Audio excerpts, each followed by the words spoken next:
Hi hello let's make simple and tasty chicken gravy. 500 grams చికెన్ని తీసుకున్నాము. దానికి మనం 2 ఆనియన్స్, 3 చిల్లీస్ అండ్ 1 టమాటోని చాప్ చేసి పెట్టుకోవాలి. నెక్స్ట్ ఆనియన్స్ అండ్ మిర్చి వేసి మంచిగా ఫ్రై చేసుకోవాలి. ఆనియన్స్ బ్రౌన్ కలర్లోకి టర్న్ అయిన తర్వాత దీనిలోనికి మనం 1 స్పూన్ అల్లం వెల్లుల్లి పేస్ట్ యాడ్ చేసుకోవాలి. అల్లం వెల్లుల్లి పేస్ట్ పచ్చివాసన పోయేంత వరకు ఫ్రై చేసుకుని చాప్ చేసి పెట్టుకున్న టొమాటోని కూడా యాడ్ చేసుకుని మంచిగా కుక్ అవ్వనివ్వాలి. టొమాటో మంచిగా కుక్ అయిన తర్వాత వాష్ చేసి పెట్టుకున్న చికెన్ని కూడా యాడ్ చేసుకుని సాల్ట్ కూడా వేసుకుని మొత్తం అంతా మిక్స్ చేసి లిడ్ క్లోజ్ చేసి 10 minutes కుక్ చేసుకోవాలి.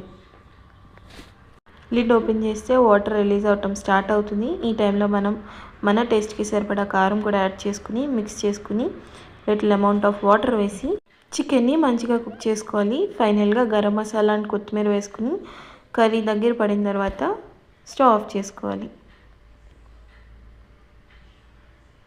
Hi hello let's make simple and tasty chicken gravy.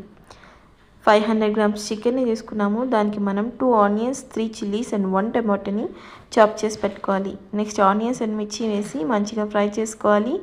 Onions brown కలర్లోకి టర్న్ అయిన తర్వాత దీనిలోనికి మనం 1 స్పూన్ అల్లం వెల్లుల్లి పేస్ట్ యాడ్ చేసుకోవాలి.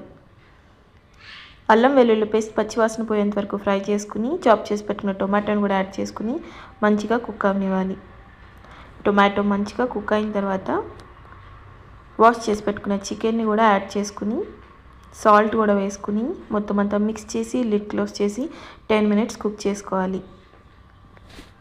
లిడ్ ఓపెన్ చేస్తే వాటర్ రిలీజ్ అవటం స్టార్ట్ అవుతుంది. ఈ టైంలో మనం మన టేస్ట్కి సరిపడా కారం కూడా యాడ్ చేసుకుని మిక్స్ చేసుకుని లిటిల్ అమౌంట్ ఆఫ్ వాటర్ వేసి చికెన్ని మంచిగా కుక్ చేసుకోవాలి. ఫైనల్గా గరం మసాలా అండ్ కొత్తిమీర వేసుకుని కర్రీ దగ్గర పడిన తర్వాత స్టవ్ ఆఫ్ చేసుకోవాలి.